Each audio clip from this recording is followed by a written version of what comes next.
Just wanted to respond to this comment because I totally agree. You would think if there was a treatment for alcohol addiction that's been around for almost 30 years and has a clinically proven 78% success rate, then every doctor, every treatment center would be using it, right? Like, why isn't it more well known? Why is it that when people learn about this treatment, even if they've been in and out of rehab or AA or different programs, the most common question is, why haven't I heard of this before?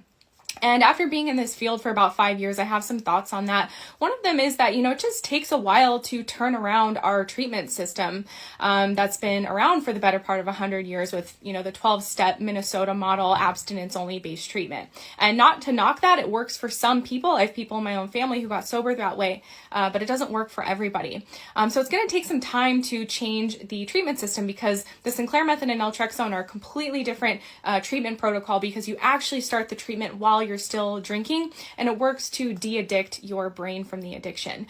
You can think of the example like back when they learned that if surgeons washed their hands before going into surgery, it would reduce the rate of infection drastically. And don't quote me on this, but I think it still took them 30 to 40 years to implement hand washing as a protocol and a best practice before doing surgery. And so that's just one example of how it can take things time to change.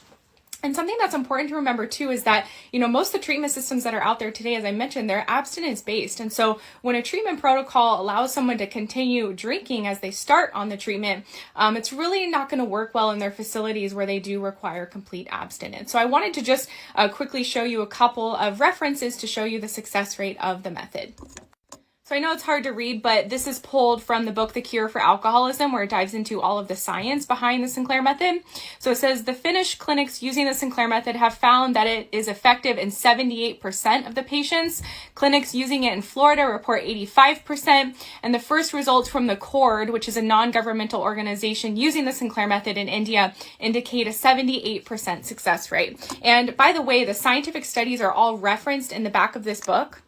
Also, if you go to pubmed.gov and you search naltrexone and alcohol, you'll see there's over 2,700 medical journals on this medicine for treatment of alcohol addiction. And here you can see that naltrexone has actually been approved for treatment of alcohol dependence since 1994. Finally, just wanted to show you this, which I pulled from another medical journal, which states that it's well known in the treatment world that 80% or more of people will relapse 6 months after they leave treatment. So it is puzzling as to why this treatment isn't more well known, even though it has such a high success rate. But that is why I'm such an advocate for it, because it truly saved my life, and I see it do the same thing for other people every single day. To learn more about it, you can check out the link in my bio or the other videos I have here on TikTok. Bye for now.